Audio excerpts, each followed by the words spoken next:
Hi, this is Kevin Unger from Cross Country Mortgage. In this video, I'm going to talk about a super important and timely topic. How can homeowners consolidate and pay off their debts through home equity? The following people need to pay particular attention to this video. Homeowners who have debts to be paid and who want to regain their financial independence. CPAs and financial advisors. You, as a homeowner, or your clients can change their financial present and future. Want to see how? Let's get started. Most people assume that because they have a very low interest rate on their current mortgage, there is no common sense path to consolidate debt by taking out a new mortgage with a much higher interest rate than they already have. I'm here to tell you this is false.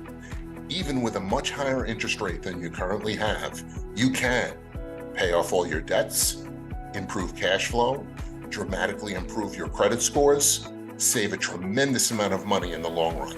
Don't believe me? Let's take a look at the hard numbers in this debt consolidation spreadsheet. Here we see a homeowner who owns a property worth $1 million. Home was bought in 2021, and the original mortgage amount was $425,000. And now the new loan balance is approximately $409,000. Estimated equity in the home with a new loan at 70% of the value, $590,000. Current loan is a 30-year fixed at 3.25%.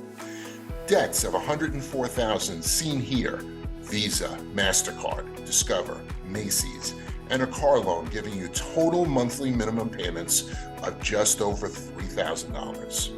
Here, we would take out a new loan of just over $527,000, and we arrive at that figure by 1, paying off the existing loan, 2, adding in closing costs of $8,000, including points of roughly $5,200, 3, adding $104,000 for the payoff of the existing debts. The new loan will be a 30-year fixed at 7.625%. Now, here you can see showing your existing and proposed carrying costs of the home. So right off the bat, you've got a cash flow monthly savings of $1,163. Okay, what can you do with this newfound money? There are a few options. 1, you had real cash flow problems and were always worried about how you would be able to pay those bills.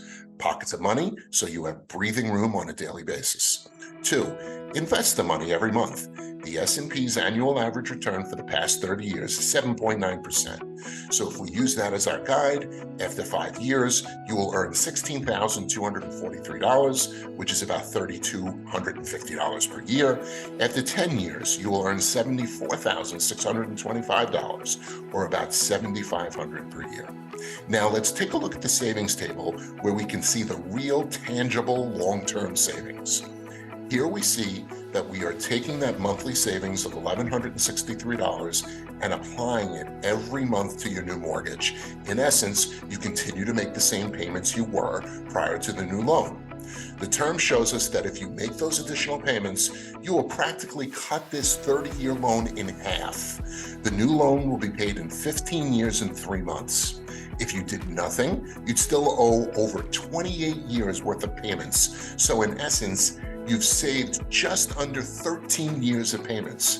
Now you will only have 183 payments instead of 338, thereby saving 155 payments. Now here you can see further savings calculations. The first section shows us a 5-year window with 2 scenarios. The first is your existing loan and an estimate of paying down the balances on your debts to $56,000.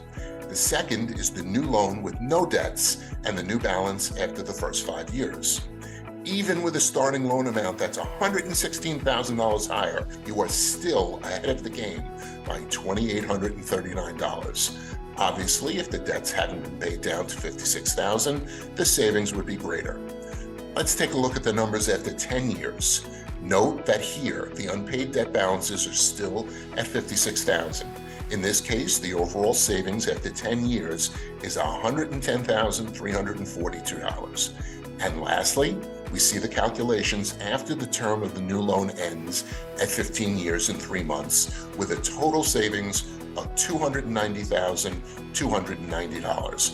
But let's not forget, that if you didn't do this refinance, you still have a remaining mortgage balance of $234,290 plus the $56,000 in debts. So that's 155 payments remaining at $3,850 plus the balances owed on the debts, which gives a total savings of $652,750. There are two other options here that can be beneficial to you as well.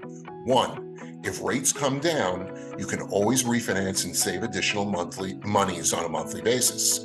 Even if you don't refinance, but continue to add $1,163 to your new payment, at some point in the future, you can call your servicer and ask them to recast your payment.